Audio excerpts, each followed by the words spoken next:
नमस्कार, आप देख रहे हैं देश का सवाल और मैं हूं आपके साथ राकेश टंडन। कुदरत के कहर के आगे हर इंसान बेबस है, लाचार है, असहाय है। चारों तरफ जल भराव एक घाव की तरह दिख रहा है। चुनाव के वक्त किए गए बड़े बड़े वादे धराशायी होते सामने दिख रहे हैं। लोगों के उजड़ते आशियाने चीख चीख कर गवाही दे रहे हैं कि देश की राजधानी की हालत बहुत खराब है। इंद्रदेव ने जारी सा रौद्र रूप दिखाया है कि जिम्मेदार अधिकारियों ने पल्ला झाड़ना शुरू कर दिया है। भले ही ये आफत आसमानी है, लेकिन दांव पर कई जिंदगियां हैं, क्योंकि देश की राजधानी दिल्ली में हुई बारिश ने एक बार फिर से सियासतदानों को राजनीति करने का मौका दे दिया है। दिल्ली के कई इलाके पानी में डूब गए, सैकड़ों घरों में पानी घुस गया है। दिल्ली में बाढ़ जैसे हालात की वजह से लोगों को आने जाने में भी मुश्किलों का सामना करना पड़ा। भारी बारिश की वजह से कई हादसे भी सामने आए हैं। इन हादसों में 5 से ज्यादा मौत होने की भी खबर है। लगातार हादसों के सामने आने के बाद दिल्ली नगर निगम ने अब इसकी सुध भी ली है। एमसीडी ने इन हादसों से बचने के लिए कंट्रोल रूम बनाया है। लेकिन सवाल यह है कि आखिर दिल्ली एमसीडी के भारी भरकम बजट के बावजूद भी बरसात में हर बार दिल्ली क्यों डूब जाती है। दिल्ली में जल आफत भारी है और सियासत जारी। मैं इसके लिए कह सकता हूं कि 2014 से अब तक लगभग 50 लाख की आबादी दिल्ली की बढ़ी है। उसके लिए सीवेज लाइन की प्लानिंग होनी चाहिए, रेन वाटर हार्वेस्टिंग की प्लानिंग होनी चाहिए, ड्रेनेज की प्लानिंग होनी चाहिए। जो हमारे सीवेज लाइन्स हैं उनकी क्लीनिंग प्रॉपर होनी चाहिए। इसमें कोई शक नहीं है कि इन सब चीजों का ध्यान नहीं दिया गया है, जिसकी वजह से वाटर लॉगिंग हो रही है। यमुना की रेगुलर डिसिल्टिंग होनी चाहिए, नजफगढ़ ड्रेन की रेगुलर डिसिल्टिंग होनी चाहिए, जिससे कि उसकी वाटर होल्डिंग कैपेसिटी बढ़े। क्योंकि इस पर काम नहीं हुआ है, इसकी वजह से आज दिल्ली जो है पूरी तरीके से जलमग्न है। मेरी कोशिश होगी कि इन सब चीज़ों पर एक बार फिर काम किया जाए। 8 तारीख को दिल्ली में 153 mm वर्षा मिली। एलजी साहब दिल्ली में ही रहते हैं। आज तो 11 तारीख हो गई, आज तो 3 दिन बीत गए। दूसरी बात, आप मीडिया वालों को ही लेके एलजी साहब पिछले 6 महीने से दिल्ली के हर नाले में घूम रहे हैं। वो कह रहे हैं कि मैंने नजफगढ़ नाला साफ़ करा दिया, मैंने शाहदरा ड्रेन साफ़ करा दिया, मैंने यमुना साफ़ करा दी। आप लोगों को ही लेके जाते हैं। आज कह रहे हैं कि ये चीज़ें साफ़ नहीं हुई। ये कैसी राजनीति है? और क्या वो ऐसा वक्त जब हिमाचल के अंदर लोगों की जान जा रही है, उत्तराखंड में लोगों की जान जा रही है, पूरे उत्तर भारत के अंदर त्रासदी आई हुई है, एलजी साहब को ऐसे समय लोगों की मदद करनी चाहिए या गंदी राजनीति करनी चाहिए? और उपराज्यपाल का तो काम ही नहीं है राजनीति करना। आप दोनों तरफ से कैसे कह सकते हैं? अभी तक आप कह रहे थे कि यमुना साफ हो गई, आपने यमुना साफ कर दी। एक हफ्ते पहले एनजीटी के अंदर कहा गया कि यमुना की हालत वैसी की वैसी है। उसके बारे में तो एलजी साहब ने क्रेडिट नहीं लिया कि अगर एनजीटी कहता है यमुना गंदी है तो एलजी साहब चुप हो जाते हैं। यमुना साफ हो जाती है बीच में तो एलजी साहब अखबार के अंदर प्रेस रिलीज दे देते हैं कि मैंने यमुना साफ करा दी। ये राजनीति कैसी है? 3 तस्वीरें आपकी स्क्रीन पर है। पहली इंडिया गेट की है, दूसरी रोहिणी की है और तीसरी रिंग रोड की है। दिल्ली की राहों में गड्ढे ही गड्ढे हैं। आप देखिए, ये जमीन जो धसी है, इंडिया गेट जो कि सबसे पॉपुलर लोकेशन है लुटियन जोन के पास, वहां पर इतनी बड़ी जमीन धस गई। दिल्ली की यमुना नदी में जो उफान है, 206 मीटर बताया जा रहा पानी आ गया है। वहां से एक रिपोर्ट आपको दिखाते हैं, हमारे सहयोगी सार्थक पांडे की एक रिपोर्ट देखिए। दिल्ली में हमेशा शांत रहने वाली यमुना नदी किस तरह से उफान पर है, वो हम आपको ऐसी एक्सक्लूसिव तस्वीरें दिखाएंगे जो शायद अब तक आपने कहीं नहीं देखी होगी। इस वक्त हम दिल्ली में जो लोहे का पुल है उसके बगल में जो पिलर है वहां पर खड़े हैं और तस्वीरों के जरिए देखकर समझने की कोशिश करिए कि जो नदी खतरे के निशान से ऊपर बह रही है वो कितनी ज्यादा भयावह है। किस तरह से जो लहरें हैं वो यहाँ पर निकल रही है, लहरों की गजगजाहट यहाँ पर आ रही है। बाढ़ की परिस्थितियां यमुना नदी के बढ़ रहे जल स्तर से पैदा हो रही है। जो ये नदी का जल स्तर है वो और ज्यादा उफान पर होगा। अब आप देखिए कि सामने की ओर जो पिलर है वो पूरा का पूरा डूब चुका है। मेरे ख्याल से अगर आप जूम करिए और दिखाने की कोशिश करिए, पिलर का जो आधा तिहाई हिस्सा है सिर्फ वो बचा हुआ है, उसके नीचे पूरा पिलर डूब चुका है। और इस बीच जो पुल है उसको भी पूरी तरह से रोक दिया गया है, गाड़ियों की आवागमन पर पूरी तरह से प्रतिबंधित कर दिया गया है। और इस बीच जो तटीय इलाके हैं, तटीय इलाकों को जो है खासतौर पर अलर्ट मोड पर रखा गया है। और जो लोग वहां पर रह रहे हैं उनको अपील के जरिए ये कहा जा रहा है कि वो जो सेफ जोन बनाया गया है वहां की ओर जाए, वहां की ओर बढ़े, ताकि जो जलस्तर बढ़े जिस वक्त उस वक्त वो सेफ जोन में रहे। फिलहाल एनडीआरएफ, एसडीआरएफ लगातार जगह जगह पर तैनात है, मुस्तैद है और दिल्ली की प्रशासन भी मुस्तैदगी से लगातार नजर बनाए हुई है, क्योंकि बढ़ रहा जलस्तर अब लोगों के लिए खतरा बनकर साबित हो सकता है, ऐसा अनुमान लगाए जा रहे हैं। फिलहाल तस्वीरें सबसे एक्सक्लूसिव हमने आपको लगातार दिखाई और अभी भी दिखा रहे हैं कि जिस तरह से ये जलस्तर है, आप पुल के नीचे देखिए कि जो पानी का जो लेवल है उससे पुल की ऊंचाई मात्र अगर देखने की कोशिश करें तो मात्र एक या एक तिहाई होगी। पुल पूरी तरह से डूबा हुआ है, खतरे के निशान के ऊपर अभी और जो है जिस तरह से खतरे के निशान के ऊपर यमुना नदी बह रही है, इससे और भी ज्यादा जो वाटर लेवल है वो बढ़ने के अनुमान लगाए जा रहे हैं। तो स्थितियां भयावह हो सकती है, भयावह स्थितियां में चिंता भी कई जो है वो पैदा हो सकती है, क्योंकि जिस तरह से लहरें यहाँ पर जो है वो बह रही है वो अपने आप में बहुत ही खतरनाक है। वीडियो जर्नलिस्ट सुधीर के साथ सार्थक पांडे, इंडिया न्यूज, दिल्ली।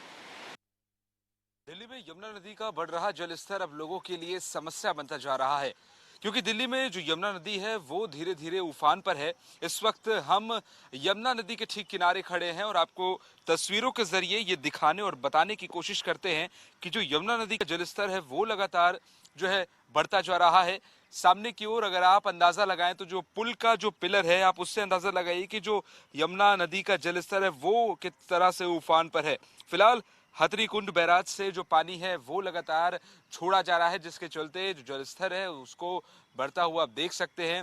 अब इस बीच जो तटीय इलाके हैं यानी जो नदी के किनारे रह रहे लोग हैं उनके लिए खास तौर पर अलर्ट जारी किया गया है और उन्हें लगातार अपील के जरिए ये कहा जा रहा है कि वो तटीय इलाकों से निकलकर एक सेफ जोन में जाएं।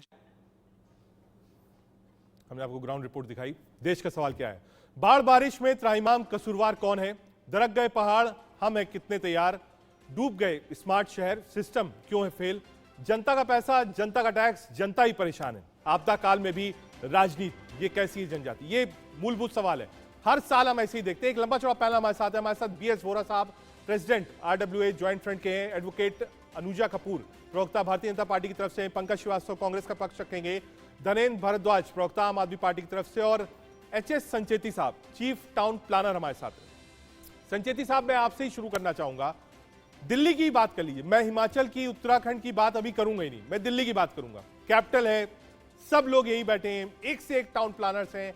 हर साल ये दलील दी जाती है कि साहब इस बार कुछ नहीं होगा, लेकिन हर बार उससे भयावह तस्वीर देखने को मिलती है। जनता 4-4, 5-5 घंटे खड़ी रहती है, स्कूल बंद करना पड़ता है, आदमी सोचता है हम ऑफिस जाए कि ना जाए।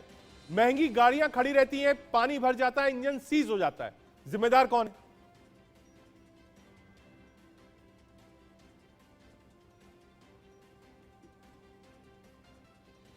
एक बार अनम्यूट करिएगा सर। ठीक है, ऑडियो में दिक्कत है। आता हूं सर। बीएस वोरा साहब, प्रेसिडेंट आरडब्ल्यूए के मेरे साथ हैं। सर, आरडब्ल्यूए क्या कर रहा है? उम्मीद क्या थी आरडब्ल्यूए को कि कैसे इस समस्या से निजात मिले? आप देखिए जो मोहल्ले हैं, आदमी अपनी गाड़ी में नहीं बैठ सकता, इतना पानी भरा हुआ है। ड्रेनेज सिस्टम कहां चला गया? देखिए, मैं अगर आपको रियलिटी बताऊं तो पिछले लगभग 30-40 सालों से दिल्ली के लोग इस वाटर लॉगिंग को झेल रहे हैं। आज से नहीं, लगभग 30-40 सालों से दिल्ली में हर मानसून में, हर बारिश में पानी भरता है। और कांग्रेस के टाइम में भी इसी तरह भरता था और 8 साल हमारे केजरीवाल साहब को भी हो गए हैं। इनके आने के बाद भी दिल्ली की हालत वही की वही है, जस की तस है। कहीं कोई इंप्रूवमेंट इस मामले में नहीं हुई। और दिक्कत जो साथ में हो जाती है, एक तो बारिश का पानी भरता है जो कि बिल्कुल परेशान कर देता है लोगों को, लेकिन इसके साथ साथ जो दूसरी दिक्कत इकट्ठी आ जाती है, जो सीवर है वो बैक फ्लो करना शुरू कर देते हैं। सीवरों से गंदा, काला, सड़ा हुआ, बदबू वाला पानी वापस गलियों में आना शुरू हो जाता है और जिससे जो बरसात का पानी साफ वाला भरा हुआ है वो भी देखते देखते एकदम काला हो जाता है, और उसके बाद गली मोहल्लों में इतनी बदबू उठती है और दुख होता है जब उसी गंदे पानी में से होकर लोगों को वोरा साहब, निकलना पड़ता है। आरडब्ल्यूए ने इसके लिए क्या किया? आरडब्ल्यूए हम क्या लोग सिर्फ प्रोग्राम ऑर्गेनाइज करने के लिए कि दिवाली होली मिलन हो जाए, सांसद विधायक काउंसलर आ जाए? आरडब्ल्यूए ने क्या इसके लिए कभी कुछ काम किया? ड्रेनेज सिस्टम के ऊपर क्या काम किया? जो नालियों के ऊपर अतिक्रमण है, क्या उसको हटवाने के लिए कोई एप्लीकेशन दी? कुछ दिया हो तो बताइए साहब। ये हम लोग, ये जो आप कह रहे हैं कि सिर्फ प्रोग्राम्स करने के लिए, हम लोग जनरली प्रोग्राम करते ही नहीं है। हम लोग एमएलए एमपीज को या काउंसलर्स को बुलाते ही नहीं है, हमारी ऐसी कोई एक्टिविटी होती नहीं। हम जमीन से जुड़े हैं और वो काम करते हैं जो कि डायरेक्ट पब्लिक की बेनिफिट के लिए होता है। हम लोग लगातार पिछले कई सालों से आवाज उठा रहे हैं, चाहे वो पिछली सरकार की कांग्रेस की शीला जी की, चाहे वो आपकी सरकार है अरविंद जी की। हम लोग लगातार, आज से नहीं, अगर आप हमारा गूगल भी करके देखेंगे। आपके पास हमारे साथ घरेन जी है। अनुजा जी आता हूं। घरेन जी, अब तो एमसीडी भी आपकी है जनाब। अब ये नहीं कह सकते कि एमसीडी हमारे पास नहीं है, वरना 1 इंच पानी कहीं नहीं दिखाई पड़ता। तो लोग तो कहेंगे अब तो आपकी सरकार भी है और एमसीडी भी आपकी है, तो फिर आप और आम आदमी पार्टी क्यों परेशान है साहब? देखिए, मैं एक चीज कह दूं कि अरविंद केजरीवाल जी की सरकार एक जवाबदेह सरकार है, एक रिस्पॉन्सिबल सरकार है, एक अकाउंटेबल गवर्नमेंट है, एक सेंसिटिव गवर्नमेंट है। क्योंकि दिल्ली में पिछले 40 साल के बाद इतनी बड़ी बारिश एक दिन में हुई है। 1982 में 164 mm बारिश एक दिन में हुई थी, और इस बार 154 mm बारिश दिल्ली में एक दिन में हुई 8 तारीख को हुई, जिसकी वजह से दिल्ली में इस तरीके की स्थिति आपको देखने को मिली। लेकिन मैं इस बात को भी कहना चाहूंगा कि अरविंद केजरीवाल जी की लीडरशिप में पहली बार आपने देखा होगा, इतिहास में पहली बार होगा कि जल मंत्री सड़क से पानी निकलवा रहा हो, बाढ़ मंत्री सड़क पे खड़ी होकर पानी निकलवा रही हो, पीडब्ल्यूडी मिनिस्टर सड़क पे खड़ा होकर पानी के बीच में नालों से गाद निकलवा रहा हो। ये पहली बार देखा होगा कि दिल्ली के सभी विधायक, सभी मंत्री, मुख्यमंत्री लगातार ग्राउंड पे उतर के सिचुएशन को हैंडल कर रहे हैं। हमारी मेयर अंडरपास खड़े होकर अंडरपास से गाद निकलवा रही है, क्योंकि हमारी सरकार दिल्ली के लोगों के लिए अकाउंटेबल है, और हमने दिल्ली के लोगों को एक कमिटमेंट करी है कि दिल्ली के लोगों को एक बेहतर दिल्ली देने की हमने बात करी थी। लेकिन मैं फिर वही कह रहा हूं कि इससे पहले जो साल थे, कभी 75 mm से लेकर 100 mm तक मैक्सिमम बारिश होती थी। 100 mm तक की बारिश को दिल्ली के लोगों ने झेला है, और 1 घंटे के अंदर सारी स्थिति ठीक हो जाती थी। लेकिन क्योंकि इस बार सिर्फ दिल्ली में नहीं, अगर आप देखेंगे पूरे उत्तर भारत में बारिश बहुत ज्यादा उसमें पैमाने पे हुई है, और दिल्ली में 154 mm बारिश एक ही दिन में होने की वजह से तमाम जो हमारे सिस्टम थे उनको कहीं ना कहीं धक्का लगा, कहीं ना कहीं सिस्टम काम नहीं करे। एक ब्रॉडर पिक्चर पे आऊंगा आपके पास। सड़क पे उतरने के बाद मान गया। अनुजा जी हमारे साथ हमने दिल्ली की अनुजा जी ठीक करा है। आपका दावा है कि इस बार पानी ज्यादा बरसा है, पहला। दूसरा, उन्होंने कहा जो हमारे जनप्रतिनिधि और चाहे वो मुख्यमंत्री हो, मंत्री हो, सब सड़क पर और जनता के साथ खड़े हुए। नहीं, उन्होंने ये नहीं कहा है। उन्होंने कहा है पहली बार ऐसा हुआ है। बिल्कुल सही कह रहे हैं वो। हर चीज उन्होंने पहली बार ही तो हो रही है यहाँ पे। पहली बार इन्होंने करप्शन करा है, और इतना करप्शन के सबके कानों के धुएं निकल गए। कांग्रेस को भी फेल कर दिया, पहली बार का करप्शन। पूछिए तो हमारे भाई साहब से, वो 3000 करोड़ जो आपको नाली साफ करने के लिए दिए थे, कहाँ है वो? किसकी जेब में है कि कान से फिर धुआं निकल रहा है? वो सारे विधायक, वो सारे आपके मंत्री, पीडब्ल्यूडी की आतिशी जी, उनका घर तो आपने स्विमिंग पूल तो बन ही रहा है। उसके बाद ड्रेनेज सिस्टम किसके अंदर आता था? आप बात कर रहे हैं यहाँ खड़ी बड़ी बड़ी जुलाई 2018 की रिपोर्ट आप ही की है ना, कि drainage master plan of NCT was published. किसकी थी वो? आप ही की थी ना। दूसरा, 1976 का ड्रेनेज सिस्टम 46 इयर्स ओल्ड, अब वो आप ही का था ना। आपने इंट्रोडक्शन निकाला था इसका, आपने पूरी बुकलेट निकाली थी, उसमें आप ही ने बात की थी ना। नहीं सर, अब बात हो रही है। इनसे पूछिए कि इनको चिन चंता हो जाता है जब ये कांग्रेस और भाजपा के लिए बोलने के लिए आ जाते हैं और रिपोर्टें निकाल के लाते हैं। पूछिए इनसे कि इनके पास कितने लोगों ने इस बात से रिलेटेड इनसे बात करी थी कि 2003 के अंदर भी इनको मालूम था कि 133 mm की बरसात हुई 2009 में भी, जबकि इनकी सरकार नहीं थी। तब तो ये बुकलेट निकाल के ले आए थे, हमारे को ले लो, हम सब कुछ कर देंगे। अरे अब तो आप हैं तो 3000 करोड़ जवाब दीजिए। 80,000 करोड़ का जवाब दीजिए जो आपके नजर निकलते हैं। आपकी वजह से एमसीडी जब भाजपा में भी थी तो आपने हमारे को दर्द दर्द की ठोकरें खिलाई, आपकी वजह से। और आपके खुद के ठीक है। एमसीडी के लोगों को, आपके खुद के लोगों को आप पैसा नहीं देते, ना स्टाफ को देते हो, ना आपने हमें दिया था। उसके बावजूद हमने 1300 किलोमीटर ड्रेनेज ठीक है। सिस्टम से रिलेटेड की हमने आ रहा चीजें हूं। करी। पंकज आप श्रीवास्तव लोगों ने जी। क्या क्या किया? पंकज जी, कैपिटल का जब ये हाल होता है, एनसीआर की बात करूं, चाहे वो गुड़गांव हो, नोएडा हो, दिल्ली हो, फरीदाबाद हो, तो आदमी सोचने को मजबूर होता है। सारे बड़े लोग यहां बैठे हुए हैं, सेक्रेटरीज, मिनिस्टर, सब लोग यहां पर है, सारी सुविधाएं यहां पर है, इतनी रिसर्च होती है, उसके बाद भी काम नहीं हो पाता है। तो आदमी जब वो तस्वीरें देखता है, खासतौर से दिल्ली वाली और मुंबई वाली, तो वो सोचने में मजबूर होता है कि हर साल बारिश आती है और हर साल इसी तरह हमें डिबेट करना पड़ता है। अगर आप पुरानी, एक साल पुरानी भी डिबेट निकालिए तो शायद मेरे सवाल भी यही होंगे और लोगों के जवाब भी वही होंगे।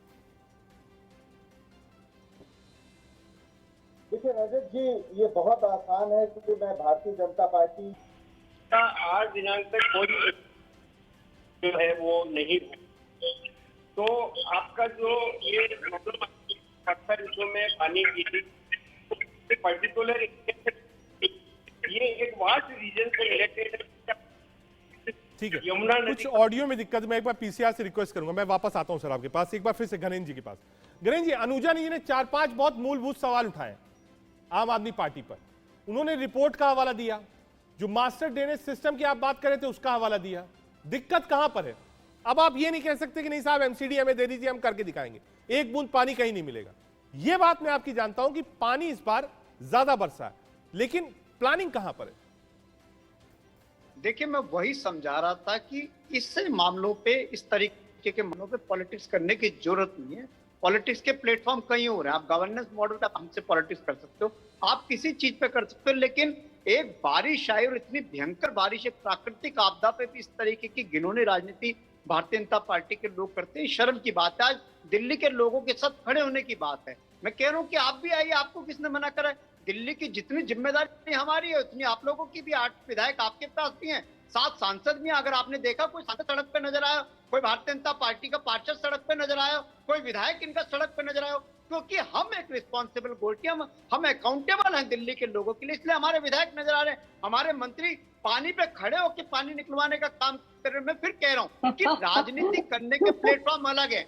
जिस तरीके से एलजी साहब घटिया पॉलिटिक्स करें, एलजी साहब ने दिल्ली जल बोर्ड का बजट रोक दिया, दिल्ली जल बोर्ड का जो बजट था वो भी कम कर दिया। दिल्ली जल बोर्ड का सारा बजट तो पुरानी देनदारी चुकाने में लग गया, और एलजी साहब जाके क्रेडिट लेते, कहते मैंने नजफगढ़ ड्रेन साफ करा दी, मैंने शाहजहां ड्रेन साफ करा दी, मैंने वो ड्रेन साफ करा दी, और आज कहते हैं जी कोई ड्रेन साफ नहीं। एलजी साहब खुद इतने कंफ्यूज हैं, खुद पॉलिटिकल चीजों में इतने लगे। एलजी साहब का काम बनता है 6 तारीख से दिल्ली में बारिश हो रही है, 11 तारीख को एलजी प्रकट होते हैं और कहते हैं दिल्ली में कुछ नहीं हो रहा। अरे एलजी की कोई जिम्मेदार नहीं, कोई सांसद की जिम्मेदार नहीं, भारतीय जनता पार्टी के कोई विधायकों की जिम्मेदारी नहीं, कोई होम मिनिस्टर की जिम्मेदारी नहीं, कोई प्रधानमंत्री की जिम्मेदारी नहीं। ये लोग भी तो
दिल्ली में रहते हैं, इनकी क्या जिम्मेदारी है? सिर्फ एक ही काम है कि अरविंद केजरीवाल को गाली दो, अरविंद केजरीवाल की सरकार को गाली दो, अरविंद केजरीवाल के कामों में कमियां निकालो। ये काम है कि अनुजा जी, आम आदमी पार्टी इस बात पे वॉच कर रही है कि वो लोग सड़क पर हैं, जनता के बीच में।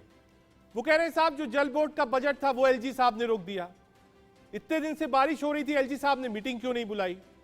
आपके सारे सांसद हैं तो भी कहीं दिखाई नहीं पड़ रहे हैं। अनुजा जी, इनसे पूछे जरा इनकी इनकी इनकी ओबेरॉय शैली कहां पर थी? अहमदाबाद में थी।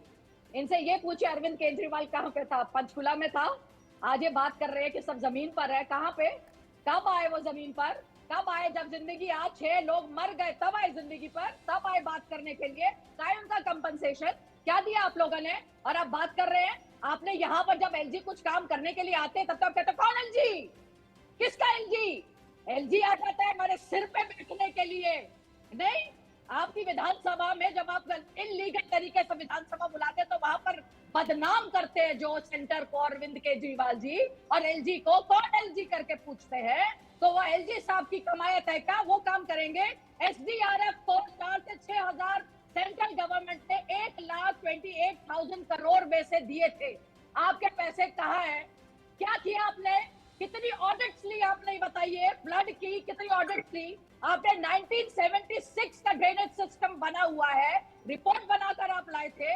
क्या आपकी नई जरूरत बनती कि आप ये 46 ईयर ओल्ड? ठीक है, मैं ठीक है अनुजा, मैं एक और इससे थोड़ा एक लेवल आपको ऊपर उठा देता हूँ।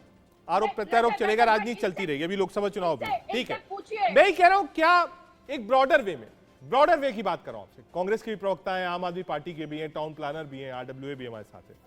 अनुजा जी, क्या इस पर एक थॉट प्रोसेस होना चाहिए जिसमें पॉलिटिक्स ना हो? दलों से ऊपर उठकर बैठना चाहिए, एक टेबल पर बात करनी चाहिए कि नहीं साहब अगले साल जब मॉनसून आए तो यह स्थिति ना हो। इसके लिए तो एक साथ बैठना पड़ेगा। सेंटर काम करना चाहे, स्टेट और यहां के जो एमसीडी है ना माने, नहीं हो पाएगा।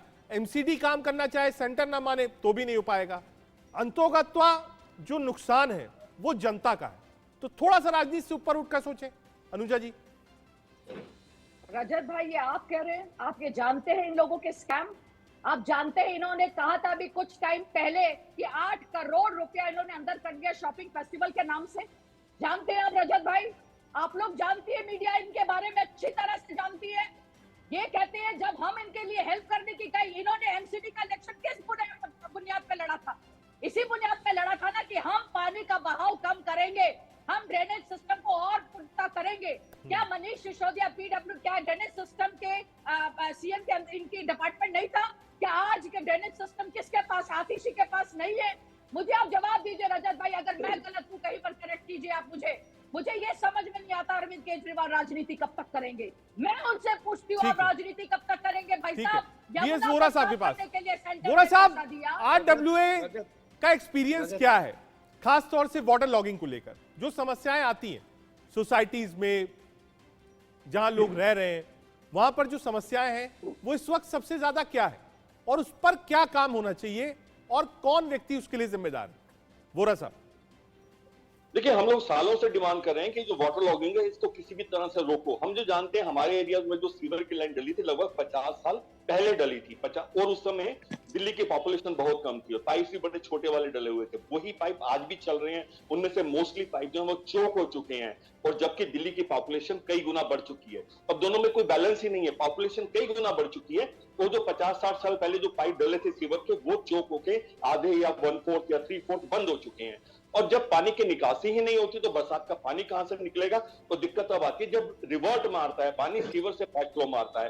तभी सीएम साहब ने कहा कि जी 1982 में 162 mm बारिश हुई और 2023 में इस बार 155 mm बारिश हुई, इसलिए दिक्कत हुई। तो क्या पिछले 8-10 सालों में, 20 सालों में, 25 सालों में दिल्ली में पानी नहीं भरता? केजरीवाल साहब की जो 8 साल का टेन्योर है लगभग, उसमें भी हर साल, हर मौसम में, हर मानसून में दिल्ली के सड़कों पे कई बार पानी भरता है। सालों से हम डिमांड कर रहे हैं भाई साहब ये ड्रेनेज सिस्टम को चेंज करो। कब तक वो पुराने 50 साल पुराने ड्रेनेज सिस्टम के ऊपर बैठे रहेंगे? फ्री बीज दे रहे हैं, 40-50 हजार करोड़ की फ्री बीज दे दी जाती हैं। अगर उस 50,000 करोड़ की फ्री बीज में से 10,000 करोड़, 15,000, 20,000 करोड़ इस तरफ लगा दिया जाता, दिल्ली के ड्रेनेज सिस्टम को बेटर कर दिया जाता, तो मुझे लगता है कि जिन लोगों को फ्री बेस जाती है वो लोग भी खुश ठीक है, होते हैं। सारी की हमारे सारी साथ एक दिल्ली बार में ये ऐसे तो संचेती साहब के खत्म पास हो जाना है, जाए। चीफ टाउन प्लानर है हमारे साथ। संचेती साहब, आवाज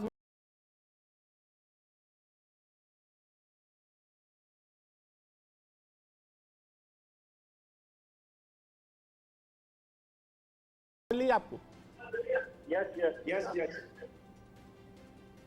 संचेती साहब, मैं आपसे समझना चाहूंगा, यहां पर पक्ष विपक्ष सब बैठे हैं, एमसीडी चलाने वाले भी बैठे हैं और सरकार चलाने वाले भी बैठे हैं। आपका सजेशन क्या है? अगर हम चाहें कि अगली बार मॉनसून हो, लोग कहते हैं साहब मॉनसून में शॉर्ट्स पहनकर छाता लेकर भुट्टा खाते हुए घूमते हुए नजर आए, सबसे ज्यादा आनंद उसी में आता है। वो कैसे पॉसिबल है?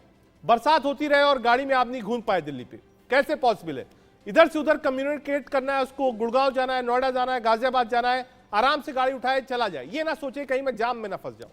अगर ये करना है तो वो तीन बड़ी चीजें, तीन बड़े डिसीजन दिल्ली एनसीआर के लिए आपके सजेशंस क्या है? देखिए, बहुत गलत चीज है कि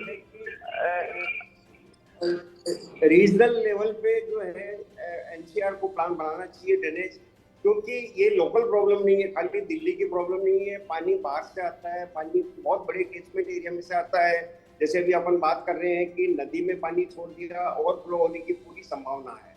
तो पहला लेवल जो प्लानिंग का है वो एनसीआर लेवल पे होना चाहिए, यानी कि रीजनल प्लान बनना चाहिए। रीजनल प्लान में जितने वाटर रिसोर्स है, जितना कैचमेंट एरिया, उसकी पूरी स्टडी होनी चाहिए कि कैसे तो पानी आता है, किस तरह से आता है और वो अल्टीमेटली आउटलेट होके कहाँ जाता है। दूसरा लेवल जो है वो सिटी का है, दिल्ली का। दिल्ली में जो दिल्ली की जो लोकल प्रॉब्लम्स है दिल्ली के रीजन की, जिसमें मास्टर प्लान, जो दिल्ली का मास्टर प्लान डीडीए ने बनाया है, उस मास्टर प्लान में आपके सारे ड्रेनेज सिस्टम्स के प्रपोजल्स दे रखे हैं कि किस एरिया में कितनी डेंसिटी होगी, कितनी पॉपुलेशन बढ़ेगी, कहाँ पे डेवलपमेंट करना, कहाँ नहीं करना। दिल्ली में जो प्रॉब्लम आ रही है वो है आपके अनऑथराइज कंस्ट्रक्शन की। मैं बताऊंगा आपको, कच्ची बस्तियाँ, आपके एग्रीकल्चर लैंड पे जो कॉलोनियाँ बसी हुई है, इसी तरह से जितने गांव जो म्यूनिसिपल डीडीए एरिया में आए हैं, तो उन एरिया में सब में तालाब हुआ करते थे, वो तालाब आज एनक्रोच हो गए हैं। आपकी जितने नदी नाले हैं वो एनक्रोच हो गए हैं। तो पानी तो आएगा ही आएगा, पर जो उसका आउटलेट है वो आउटलेट जो है वो प्रॉपर नहीं है। तीसरा लेवल ये है कि लोकल प्रॉब्लम्स को सोल्व करने के लिए जोनल प्लान या सेक्टर प्लान दिल्ली को अलग अलग एरिया में डिवाइड करना चाहिए। मास्टर प्लान के प्रावधानों के अनुसार उस पर्टिकुलर एरिया में क्या प्रॉब्लम है, तो सब जगह नहीं है, परंतु कुछ एरिया में बहुत ज्यादा प्रॉब्लम होती है, कुछ एरिया में कम होती है, किसी एरिया में बिल्कुल भी नहीं होती। इसका रीजन क्या है? तो ये लोकल लेवल पे zonal plan, sector plan, master plan के अनुसार बनने चाहिए और उनमें ये आइडेंटिफाई होने चाहिए कि कौन से एरिया जो है वो प्रॉब्लमेटिक है, कौन से कम प्रॉब्लमेटिक है, कौन से बहुत ज्यादा है। उसी अनुसार जो है आपकी गवर्नमेंट को या जो भी आपकी लोकल बॉडी है उनको प्रोविजन करना चाहिए बजट का कि इनको लॉन्ग रेंज प्लानिंग में ये करना है, शॉर्ट प्लानिंग में ये करना है, दिल्ली लेवल पे बिल्कुल ये करना है। तो ये सारी चीजें रिलेटेड है इशू। आज जब बरसात होती है, हेवी रेनफॉल होती है, जब सारे लोगों की ये रहता है कि भाई अभी इस प्रॉब्लम को कैसे करें, तो वो तो एक इमरजेंसी एक बार पंकज श्रीवास्तव जी कांग्रेस के रुख ले। पंकज जी, ये समस्या राजनीतिक भी इसको कहा जा सकता है, क्योंकि इस पर पॉलिटिक्स ठीक ठाक तरीके से हो रही है। आज सुबह से आप देखिए जो राजनीति चल रही है वो जल भराव को लेकर ही चल रही है। इस पर राजनीति कब तक चलेगी और क्या इससे भी वोट बैंक इधर उधर होता है क्या? रजत जी, बहुत अफसोस की बात है। मैंने पहले ही अपनी टिप्पणी में ये कहा था कि ये राजनीति का प्रश्न नहीं है। मान लीजिए ये कह दिया जाए कि 15 साल तक एमसीडी में तो बीजेपी थी और उसने काम नहीं किया होता तो इस तरह से डब्ल्यूबी का मसला नहीं आता। लेकिन ये सरकार भी हमारी 8-9 साल की हो गई, उसने भी काम नहीं किया और वो कह रहे हैं कि हम तो सड़क पर हैं। अरे मंत्री का काम किसी नाले में खड़े होकर फोटो खिंचाना नहीं है, बल्कि उसकी स्थिति ये है कि नाला ना हो, ये इसके लिए मंत्री बने। लेकिन मैं फिर कह रहा हूं कि अभी जैसा कि संचेती साहब ने इशारा किया, प्लीज जरा सा हमें पॉलिटिकल उससे ऊपर उठ के सोचना चाहिए। आप कह रहे हैं कि नाले साफ नहीं, मान लीजिए पूरा साफ है, पर यह सारा कुछ जाएगा कहाँ? यमुना में जाएगा ना, और यमुना में अगर वाटर लेवल बढ़ गया तो सारा फ्लो वापस आएगा। ये बहुत बुनियादी साइंटिफिक मसला है कि हम ये नहीं देखते हैं कि विकास के नाम पर हमने हर कच्ची जगह पर टाइम लगाने को विकास मान लिया है। हम कहीं छोड़ना नहीं चाहते एक चीज, हमारी हवस, हम जो ठीक है। डेवलपमेंट की बात बहुत ज्यादा कर रहे हैं, हम ठीक है सोच नहीं पा गणेश रहे जी, आपके पास development का गणेश जी, मतलब क्या है। पंकज जी का कहना है कि मंत्री खड़े होकर वहां पर लोगों को निकालें, ये जरूरी नहीं है। जो नाला है, नालियां हैं, ड्रेनेज सिस्टम है, ये पॉलिसी मैटर का काम है। आप इसको नहीं करेंगे तो दिक्कत होगी, पहली बात। दूसरी बात, जो अनुजा जी ने एक लंबा चौड़ा आरोप लगाया, कहा साहब आपने काम ही नहीं किया इसके ऊपर, और संचेती साहब ने 3-4 सजेशंस दिए हैं। क्या इस पर काम होना चाहिए कि अगला मॉनसून जो हो हम उसको एंजॉय कर पाए? देखिए रजत जी, जो प्री मानसून की तैयारी दिल्ली की सरकार और एमसीडी ने करनी थी, सारी तैयारियां हमने कर ली थी। सारे छोटे बड़े नालों को हमने डीसिल्ट करवा दिया था। जो काम हमें करना था हमने कर दिया था। दूसरी बात, अभी ये बार बार कह रहे हैं, दिल्ली की सरकार जब हमने 2015 में टेक ओवर करी थी, तब दिल्ली के अंदर जो टोटल जो ड्रेनेज सिस्टम जो हमें मिला था वो 52% था। और दिल्ली की सरकार ने, अरविंद केजरीवाल की सरकार ने 8 साल के अंदर 52% जो सीवरेज सिस्टम था, जो ड्रेनेज सिस्टम था, हम उसको 94% पे ले गए। 75 साल में 52% और 75 साल के बाद 44% की वृद्धि हमने करी है ड्रेनेज सिस्टम में, सीवरेज सिस्टम में।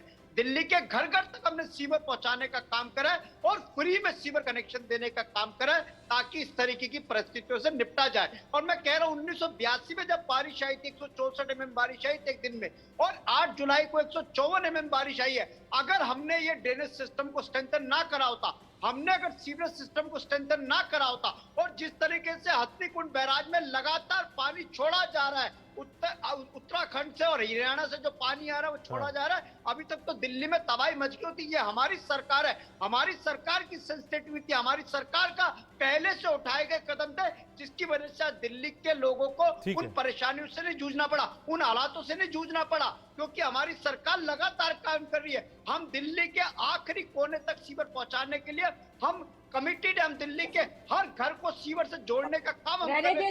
सर उल्टी आ जाएगी, मुझे बहुत ज्यादा बोल दिया आप, मैं वॉमिट कर दूंगी सर। सर रहने दीजिए, आप रहने दीजिए सर। बोलने का काम अनुजा जी, आम आदमी पार्टी का ये दावा है, कहा सेंटर से कोई मदद हमको मिली नहीं, कोई सांसद उतरा नहीं, उल्टा हथनीकुंड बैराज से भी पानी छोड़ा गया, उत्तराखंड से भी पानी छोड़ा गया।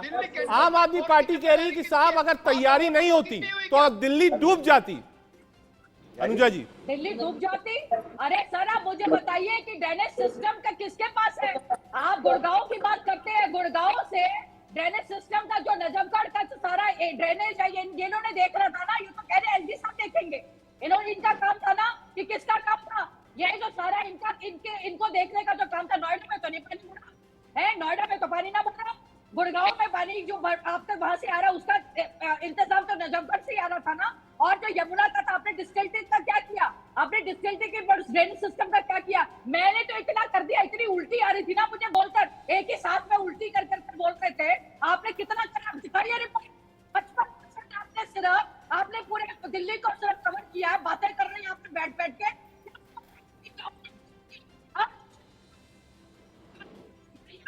दिखाइए आपने कितनी ऑडिट करी। अब बात कर रहे हैं आप कितनी मीटिंग्स ली, आप बात करते हैं। क्या यहाँ पर ये वही सरकार है ना, यहाँ पे भाजपा की भी सरकार रही है, भूलिएगा मत। यहाँ पे सरकार रही है खुराना की, यहाँ पे जब खुराना जी की भी सरकार रही है, उन्होंने क्या क्या किया था ये आपको भी मालूम है। उन्होंने भी बहुत मीटिंग्स ली थी, उन्होंने ली मीटिंग्स। यहाँ पर मदन लाल खुराना जी ने सीनियर ऑफिशियल्स की, चीफ सेक्रेटरी की, म्युनिसिपल कमीशन की, डीडीए वाइस चेयरमैन की, एनडीएमसी की, पीडब्ल्यूडी की, एमसी की, एलओपी की, हाउस ऑफ सीनियर विधायक की, और इन्होंने सबके साथ 3 मीटिंग्स की। क्या है आपका बंदा? घूम रहा वो तो मैं। गणेश जी जवाब। देखिए रजत जी, मैं वही कह रहा हूँ कि भारतीय जनता पार्टी के लोगों को अमित शाह ने ड्यूटी दी हुई है। सुबह उठो, अरविंद केजरीवाल को गाली दे के उठो, रात में सो, अरविंद केजरीवाल को गाली दे के उठो। गाली देने के अलावा कोई काम नहीं करते, झूठी बातें करते, झूठी अफवाहें फैलाते, झूठा क्रेडिट लेते। दिल्ली के लोग जानते हैं कि दिल्ली के लोगों की जिंदगी में जो मूल चूल परिवर्तन करने का काम अरविंद केजरीवाल की सरकार ने करा है। आज दिल्ली के लोग खुश है अरविंद केजरीवाल की सरकार से, तभी 3 बार हमारी सरकार बनाई है। और ये भारतीय जनता पार्टी के लोग जो नेगेटिव पॉलिटिक्स करते हैं, जो नकारात्मक राजनीति करते हैं, दिल्ली के लोग देख रहे हैं। आज इस संकट की घड़ी में भी ये सिर्फ आरोप प्रत्यारोप पे बात कर रहे हैं। आज ये बात नहीं कर रहे कि उत्तराखंड में तबाही क्यों हो रही है। आज ये बात नहीं कर रहे हरियाणा की सिचुएशन क्यों खराब है। आज ये बात नहीं कर रहे उत्तर प्रदेश में इनकी सरकार क्या काम कर रही है। पूरी दिल्ली में इन्होंने जितने भी इनके आसपास के एडजॉइनिंग शहर है उनका सीवरों के दिल्ली के नालों में डाल दिया, दिल्ली की यमुना में डाल दिया, ताकि किसी तरीके से दिल्ली तबाह हो जाए, दिल्ली में बाढ़ की स्थिति आ जाए। दिल्ली के साथ बदला लेने की घिनौनी साजिश अमित शाह और नरेंद्र मोदी ने रची है। पूरे दिल्ली एनसीआर का पानी, सीवर का पानी दिल्ली की नदियों में डाला जा रहा है, दिल्ली के नालों में डाला जा रहा है। ये घिनौनी राजनीति सिर्फ भारतीय जनता पार्टी के लोग कर सकते हैं। और जिस तरीके से हथनी कुंड बैराज से पानी छोड़ा जा रहा है, ये अपने आप में इस बात की सबूत है कि भारतीय जनता पार्टी के लोग अमित शाह और नरेंद्र मोदी दिल्ली को बर्बाद करना चाहते, दिल्ली को तबाह करना चाहते, दिल्ली में ऐसी स्थिति लाना चाह रहे हैं कि दिल्ली के लोग परेशान हो, दिल्ली के लोगों को भारी क्षति पहुंचे। इस तरीके की घिनौना काम, घिनौनी राजनीति, घिनौनी सोच के आपको बाहर निकालते हैं। ये लड़ाई चलती रहेगी। आपको लगता नहीं ये जो लड़ाई है इसके कारण ही दिल्ली सफर कर रही। एक बार वापस चलते हैं वोरा जी के पास। वोरा साहब, ये तो कन्फ्रंटेशन चलेगी, ये नहीं रुकती है। बीजेपी और आपके बीच में जो लड़ाई है वो रुकती नहीं है। आरडब्ल्यूए को क्या करना चाहिए? आरडब्ल्यूए कैसे एमसीडी और सरकार के साथ आ सकती है कि ये दिक्कत कुछ कम हो आने वाले समय में? आपके अपने सुझाव वोरा साहब। देखिए, हम लोग लगातार डिमांड करते रहे हैं इस वाटर लॉगिंग को रोकने के लिए, लेकिन जहां तक इनके साथ चलने की बात है, सरकारों की तरफ से कभी भी आरडब्ल्यूएस को एम्पावर नहीं किया गया, कभी भी साथ लेके नहीं चला गया। हम लोग हमेशा कहते हैं कि आप कोई मीटिंग्स कॉल करते हो, कहीं पे भी आप बैठते हो तो हमें बुलाओ, आरडब्ल्यूएस के कुछ नुमाइंदों को बीच में रखो। इवन दिल्ली के एल्डरमैन भी कुछ लोग आरडब्ल्यूए के होने चाहिए थे, ताकि हम लोग भी बीच में आके अपनी सजेशन दे सके, अपनी सलाह दे सके। लेकिन पार्टियों की तरफ से पॉलिटिकल कहीं तौर पे कहीं कोई विल नहीं है आरडब्ल्यूएस को एम्पावर करने की, आरडब्ल्यूएस को साथ लेके चलने की। घनेन जी, ये सुझाव है। बीएस वोरा साहब है, प्रेसिडेंट है आरडब्ल्यूए ज्वाइंट फ्रंट के। वो कह रहे हैं साहब आरडब्ल्यूए को सरकार साथ में लेकर चले, जो इनका अनुभव है, जो ग्राउंड लेवल पर परेशानियां हैं, वो आपसे साझा करेंगे और सुझाव भी देंगे आपको। देखिए, मैं वही कह रहा हूँ रजत जी, लगातार 9 साल से हमारी सरकार तो जन भागीदारी से चल रही है। हम तो लोगों के बीच में बैठ के काम करने वाले लोग हैं, हम तो मोहल्लों में बैठ के काम करने वाले लोग हैं, हम तो आरडब्ल्यू के साथ बैठ के काम करने वाले लोग हैं। दिल्ली के लोगों के जो सजेशंस आते हैं उसी में दिल्ली की सरकार काम करती है। उनके सजेशन से, उनके सुझावों से पॉलिसी बनाते हैं। खत्म नहीं हो रही है, ये जो होता है वो क्यों नहीं खत्म हो रहा है? डेवलपमेंट अगर हो रही है, अगर ओवरऑल डेवलपमेंट का क्रेडिट अरविंद केजरीवाल के अलावा अनुजा जी आ रहा हूं, एक मिनट। ये आरडब्ल्यूए की प्रॉब्लम है अनुजा जी, और सरकार से एक बार घनेन जी को इसका जवाब दे रहे हैं। रजत जी, मैं वही कह रहा हूँ कि दिल्ली की ओवरऑल डेवलपमेंट जो हुई है, अगर उसका क्रेडिट अरविंद केजरीवाल और आम आदमी पार्टी के विधायकों के अलावा किसी को जाता तो दिल्ली के लोगों को जाता, दिल्ली के आरडब्ल्यूएस को जाता। सब लोगों ने मिलकर एक बार संचेती साहब के पास, फिर पंकज जी आपके पास भी आ रहा हूँ। संचेती साहब, जो मैं ओवरऑल भी आपको बात करूंगा, चाहे वो उत्तराखंड हो, हिमाचल हो या दिल्ली हो, जिस स्टाइल में कंस्ट्रक्शन चल रहा है या मैं कहूं ओवर कंस्ट्रक्शन चल रहा है, ये आने वाले समय में कितना हानिकारक होगा? ये जो मास्टर प्लान बनते हैं वो इसी के लिए बनते हैं कि आपका शहर का बैलेंस डेवलपमेंट।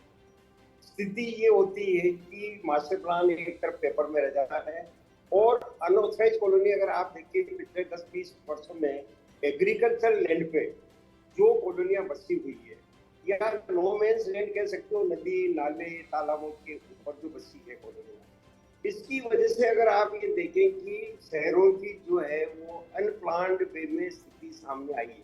प्लान्ड वे में अपन क्या इंडिया में कह सकते हैं कि चंडीगढ़ है, हमेशा हम नाम लेते हैं चंडीगढ़ का, गांधीनगर का, इनका, पर आज अगर ये शहरों की स्थिति देखें, अच्छा शहरों की आबादी बहुत ड्रास्टिक बढ़ रही है। आज दिल्ली की आप स्थिति देखें, अच्छा आज इसी को कंपेयर करो नोएडा से।